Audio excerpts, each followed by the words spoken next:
Welcome to episode 312 of the Big Gay Fiction Podcast, the show for avid readers and passionate fans of gay romance fiction. I'm Will Knaus, and with me, as always, is my co-host and husband, Mr. Jeff Adams. Hello, everybody. We want to give you a big hearty hello and welcome back, Rainbow Romance readers. This is the Big Gay Fiction Book Club episode for May, and this month's pick is the small town romance Breaking Bonds by Ari McKay. Before we start our deep dive discussion of this month's book, we'd like to quickly thank members of our Patreon community. It's because of them that we're able to bring you podcast episodes every single week with interviews from your favorite authors and reviews of some of the best books our genre has to offer. On the Big Gay Fiction Podcast Patreon page, members get early access to the book club episodes and author interviews, as well as an exclusive monthly bonus episode that can't be heard anywhere else. Patrons help keep this podcast running and fund the transcription of the author interviews, making sure that this show is accessible to all readers and listeners.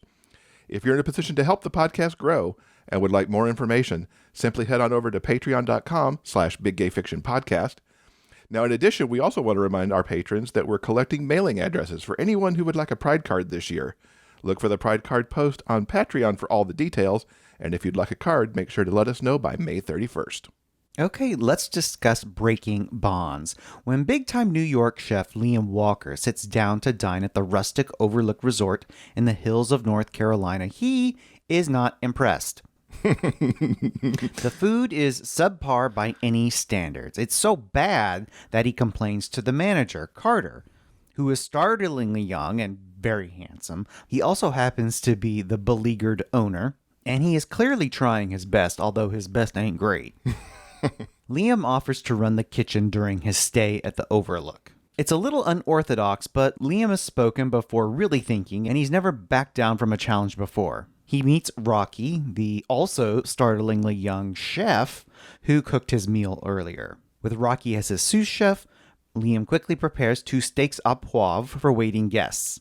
Everyone is duly impressed, and he figures he can handle this for 2 weeks. Well, it's simple for the big fancy New York chef to come in and cook for a simple resort, right? The beginning of this book, I'm thinking at the same time, Liam's really kind of a douchebag. But he's also like this really sweet guy who just gave up a portion of his vacation to run someone else's kitchen. I have to say that the initial bits reminded me of Robert Irvine in Restaurant Impossible, where he would come in and be like, this is all crap, and we're just going to fix this. Except Liam was actually a little nicer than Robert tends to be, but it was certainly a nice opening to this book. And immediately I can't say that I immediately liked Liam because he needed to get into his more I'm going to help you, but I felt so bad for Carter right from the beginning because you're right, he's beleaguered.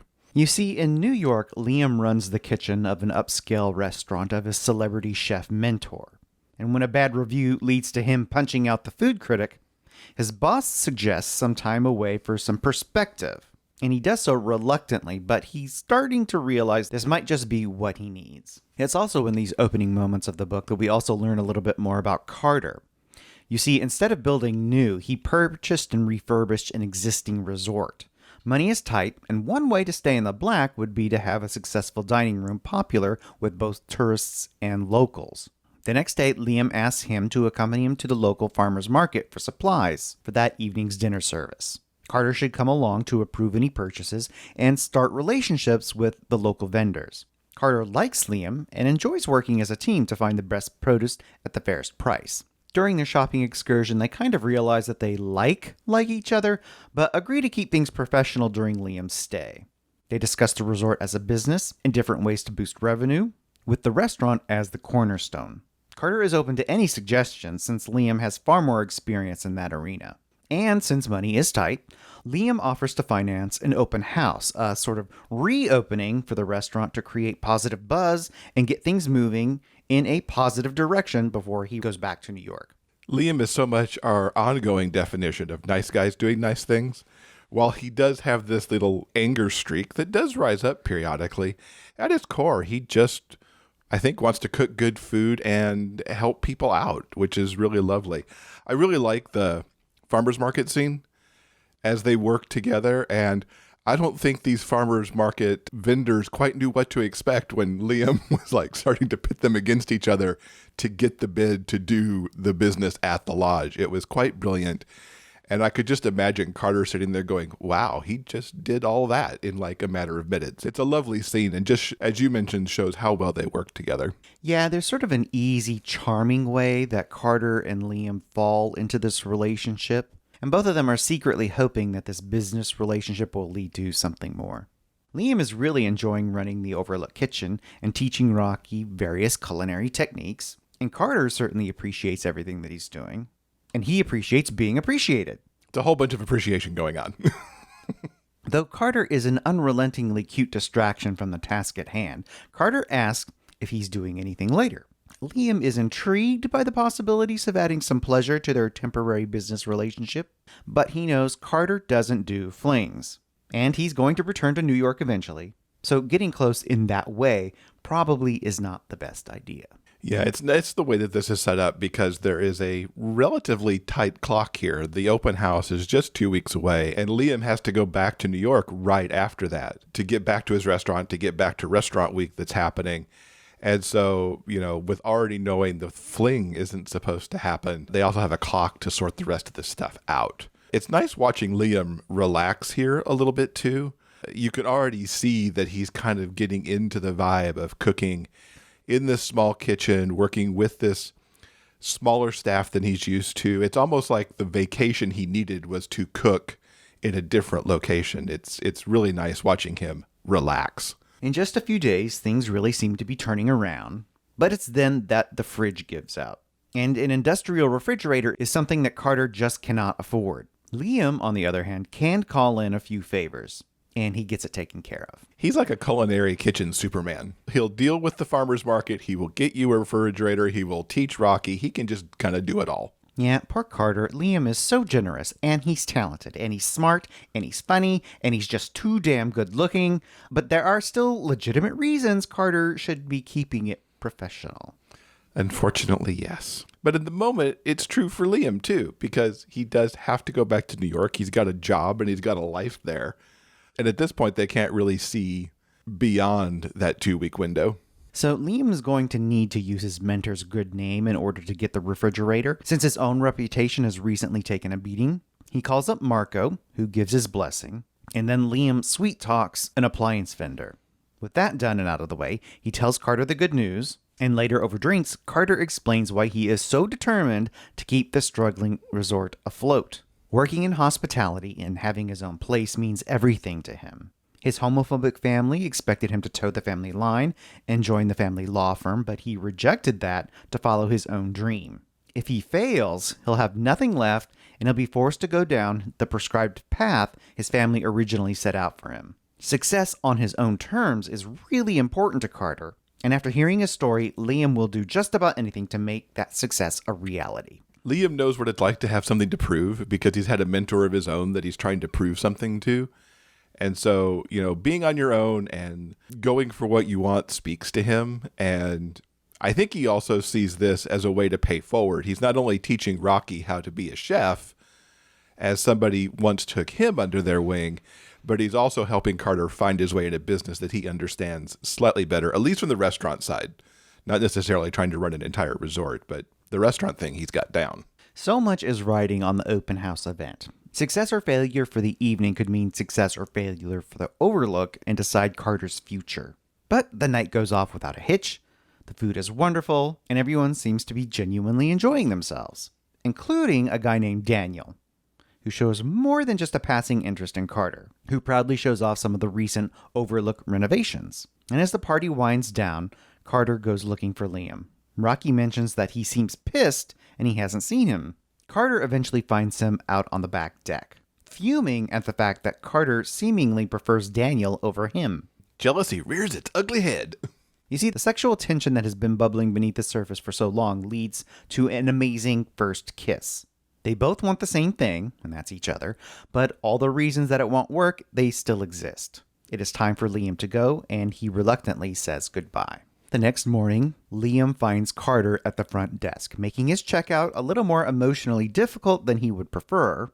But after their second round of goodbyes, Rocky rushes up in a panic at the sight of Liam leaving. Business at the restaurant has already picked up, and Rocky doesn't feel he's good enough yet to handle everything on his own. Liam eventually capitulates, promising to stay until after a group booking with the local arts council. Liam, if he's being perfectly honest with himself, wasn't in any big rush to get back to New York anyway.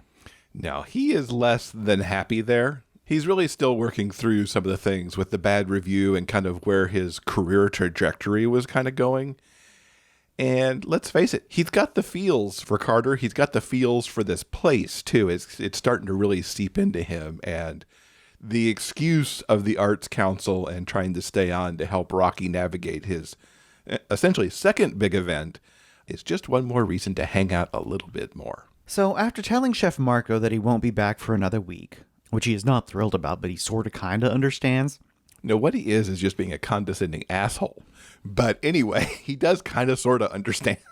Liam prepares for the big Arts Council banquet and asks Carter to be his taste tester. And as they say, the way to a man's heart, Carter loves everything, especially the chocolate cake. And while they're taste testing, they're able to return to the familiar, casually flirty banter that they do so very well. The whole chocolate cake thing is really cute. There's nothing like giving somebody a dessert. Because that was more than just the taste test. That was that nice little cute chocolate cake that was like, this is for you. We're not serving this at dinner tonight. This is yours. Yeah, I think as the story progresses, we're like slowly peeling back the layers of the onion that is Liam. I think over the course of his stay at the Overlook Resort, he's not only enjoying the more casual pace of the work that he's doing, but he's also rediscovering the more giving side of his personal nature. Like you said, the thing with the chocolate cake, you know, a relatively simple gesture that he just enjoys, making food for his man. And there's also, he's starting to realize he's really enjoying the sort of the mentorship with Rocky, passing on what he knows, teaching things that he's passionate about. So I really enjoyed those elements of the story, of Liam kind of coming into his own and rediscovering a particular side of himself. It ties back to the first book really well, too, in this series, because I think Liam is also discovering what he enjoys outside of New York and flashing back a little bit to what it was like growing up in Buffalo Lick, working at the family restaurant, discovering his love for cooking there, and how maybe that's been distorted a little bit with everything that has gone on in New York. And this is more back to that family and home sort of vibe that he had in his past. And you just mentioned the town where the first book in this series took place. One of the heroes in the first book was, of course, Bo Walker. He owned and operated his family's barbecue restaurant. And Liam is, of course, one of the Walker clan, one of the many, many cousins that seem to exist in this world. It's a very large extended family. So that's how these two stories actually connect. It's also in this taste testing chapter, we get a little more of the casual flirtation. We kind of experience it first when Liam and Carter go to the farmer's market.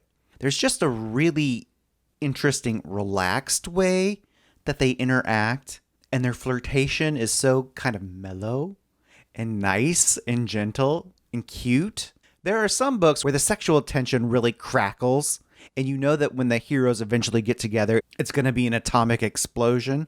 But with these two, it's still very sexy. But like I said, there's just a really interesting, relaxed way that they go about it that I think is super charming, and I love it to pieces.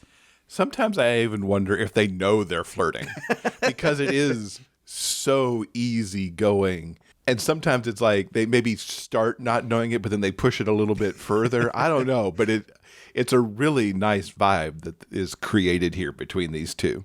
Since Liam has spent his entire vacation in the Overlook kitchen, Carter invites Liam out for a day of seeing the local sights, eating some local cuisine, and, you know, sure, why not? A date with a friend it is.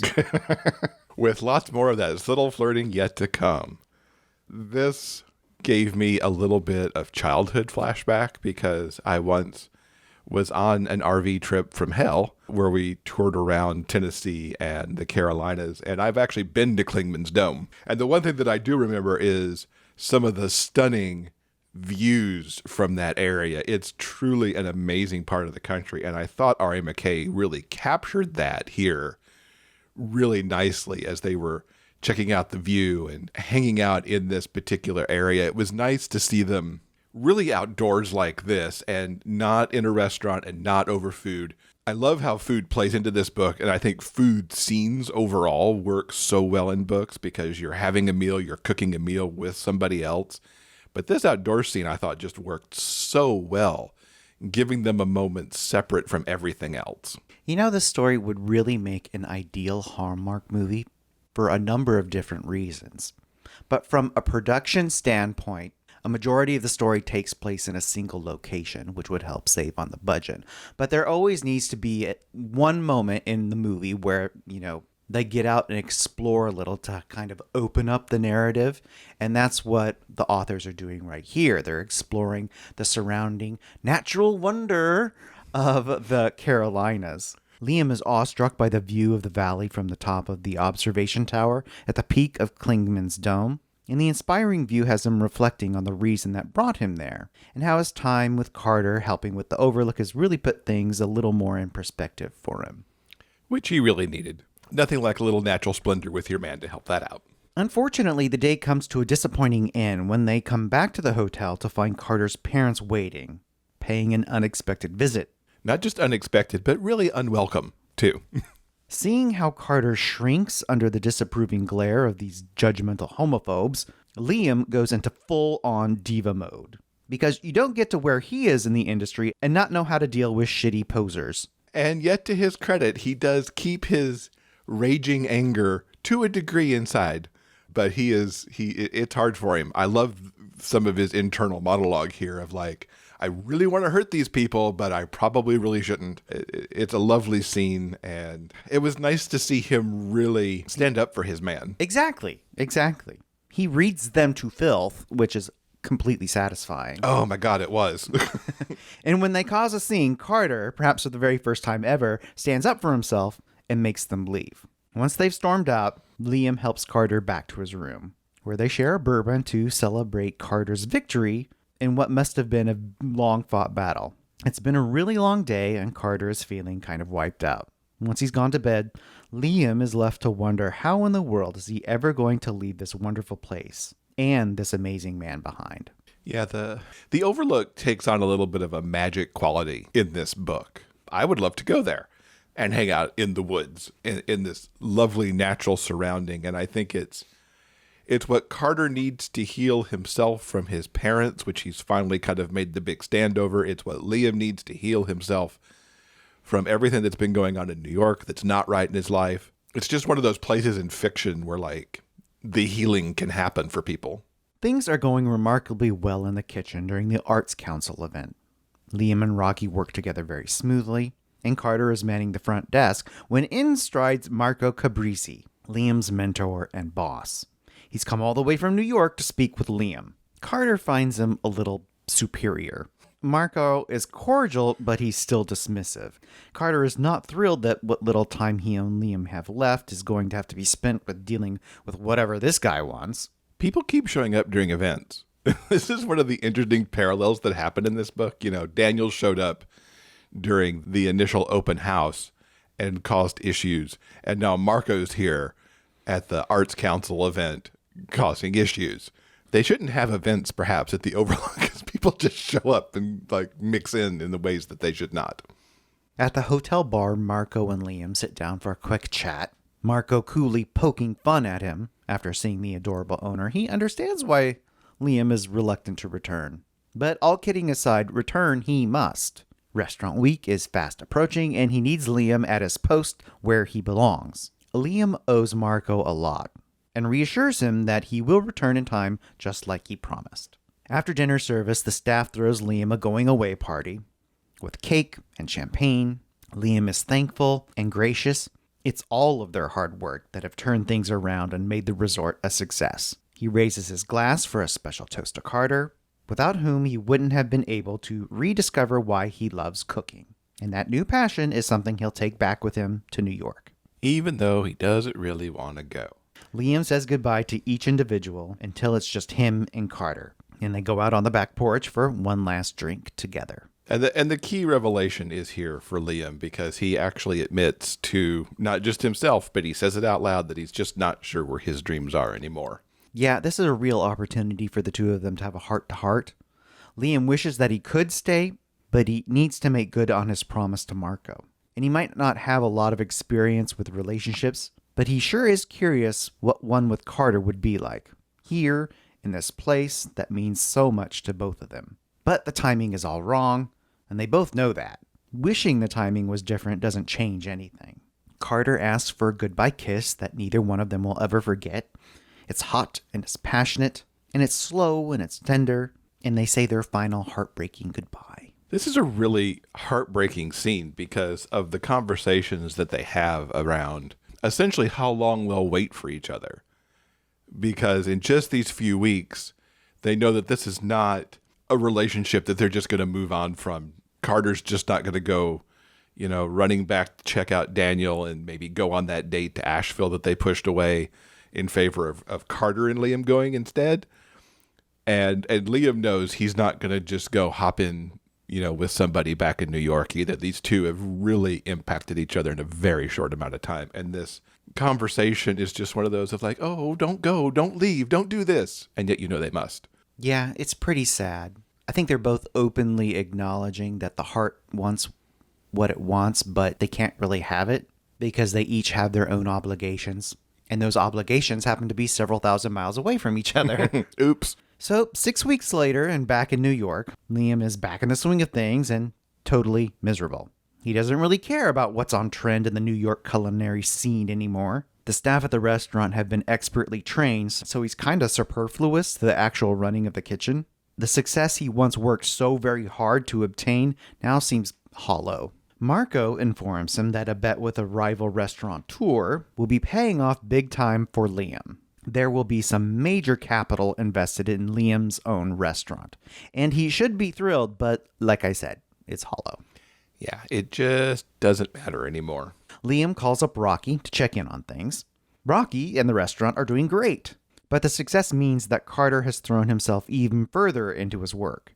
And Rocky tells it like it is. Carter seems miserable and is fast on his way to burnout. And it's Liam's absence that is the obvious cause. Liam has a follow-up call with Marco that truly starts to bring the reality of his new restaurant and all of the strings attached into focus.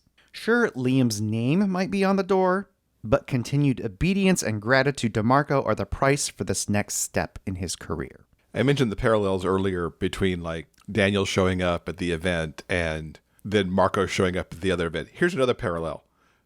Marco is to Liam what Carter's parents are to him. Marco may care for Liam to some degree, but it's more about manipulating Liam into what he wants Liam to do. And he's really he's an asshole. And he has been from the first time he was on the page, just trying to coax Liam back to New York. But this shenanigan with how the restaurant week thing has gone down, I think is really clearly shown Liam where some of his loyalty was just wildly misplaced in his mentor, unfortunately. Yeah, I think certain things are finally starting to come into focus for Liam. I think it's one of those situations where when you're in it, you can't really see it. But he's finally had this light bulb moment and he realizes that the situation with Carter and his parents and his situation with Marco are practically identical. I'm glad he had his aha moment like Carter did with his parents. Yeah, the love, the relationship that they have with these people is conditional. Exactly right. What Liam truly wants is to be happy with Carter at their resort tucked away in the mountains of North Carolina. Now he just has to go get him. Luckily, it's only a plane flight away. So when Carter sees Liam, he practically leaps into his arms. And once they have a quiet moment together, Liam explains that his big dream in New York wasn't what he wanted after all. Dreams can change. Now he wants Carter and the partnership of the business that they have both made so successful. And they are finally at a place where they can happily combine business and pleasure. Liam whisks Carter off to bed, where they finally do what they've always wanted to do. It's wonderful and amazing, of course. And afterwards, they cuddle up and plan their amazing future together. I really like how that moment was really at the end of the book. They held fast to the no fling thing. So there was only those flirtatious moments and the smoking hot kiss goodbye. And all of that pent up sexual frustration that had built up really came to, that very satisfying conclusion right here towards the end of the book. It was really wonderful. Now, Jeff knows I have a particular pet peeve. and I don't know if I've openly discussed it here on the show before, but I really dislike sex scenes at the end of a book. And I feel that for a sex scene to be genuinely effective, there has to be emotional stakes. Something has to change for the two characters. And when the characters have sex at the end of the book, I generally feel, in most cases when I've come across it, it's really just filling pages. The story is done. They've overcome whatever, external obstacles there are. They've come to terms with whatever internal emotional conflicts they've had. The story is over with. So the sex generally isn't going to mean much. In this particular case, I'm not thrilled that the sex scene came at the very end, but I think the authors did something very smart. The sex itself is very hot and appealing, but what makes it engaging and kind of cute is that before, during, and after the sex, Liam and Carter are continually talking about how they've solved their problems, how happy they are now, and what they're going to do in the future.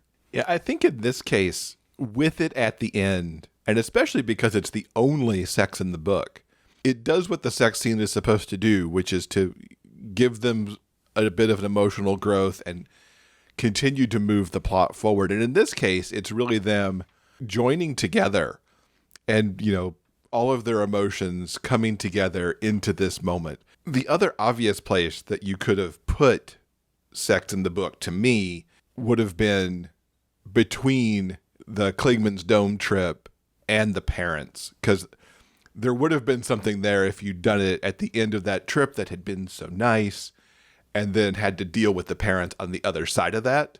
But leaving it out there continued to let their sexual tension crackle while also continuing their journey towards finding each other. So this worked because it was the only sex in the book and because of how it brought them together. Had they done it anywhere else and then done it here too, I'd been right where you are of why did we have this little last bit at the end? But because it's the only one, I think it just works wonderfully. So the last chapter in the story serves as a bit of an epilogue, an adorable little bow on Carter and Liam's story. It's the perfect bow on Carter and Liam's story, and especially Liam's. A year or so later, Liam proudly whips up something for his man in the kitchen as they're finishing up weekend brunch service. And they take a moment to kind of stand there and admire their handiwork, the newly remodeled and renamed restaurant Dreams, which has become a resounding success. Business has been great, and everything is perfect for their special guest that evening. The New York critic who once dissed Liam's food and accepted a free vacation at their scenic resort. The meal Liam prepares for him is perfection. And after the dessert course, he proudly strides into the dining room to reveal himself. Revenge is a dish best served, in this case, perfectly. The only thing that could make it better? Perhaps a wedding proposal? Liam and Carter, along with their friends and employees, celebrate the beginning of something truly special, in the fact that dreams do, in fact, come true. Indeed, they do. I was so happy to see the critic get his. I didn't expect that nice little coda on the end of the book to see that happen. And the proposal, so sweet. Everybody's there. Rocky's come home from culinary school for spring break or something. It was just a really nice, a nice little end to the book. Yeah. I see why you like these Walker Boys books so much, because they're just sweet and they're nice, and it's nice guys doing nice things and having a good emotional journey while they do it. So nice. Let's take a moment to compare and contrast for a second. What did you think of this book, Breaking Bonds, as compared to the first book, Striking Sparks? He asked me this question. It gives me no time to prepare an answer. Well, here, let me help you out. Both books certainly thematically revolve around food and family. Mm-hmm. They have that in common. I think where the books are similar but different are where some of the conflict lies. Striking Sparks was very much, enemies to lovers. There was childhood rivalry, and they had to come back together and navigate their way through the cooking competition, and they were able to make that transition from enemies to lovers that way. In that book, you had a family all around them who was extremely supportive and kind of even nudging them together. Here, you've kind of got the almost a flip sort of thing. These two guys don't know each other at all when they come together, and they come together essentially over a common cause. And in these cases, their family, whether it's Carter's parents or Liam's mentor, are trying to essentially pull them apart and dominate over their lives. So there's some interesting parallels here. While at their heart, both of these books are just super sweet, small town romances.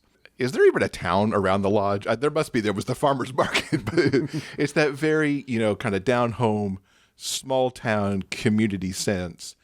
So in that way, the books are very similar, but the characters and the people surrounding the characters are, quite different. One of the things that does join them together from a character point of view, though, are the friends.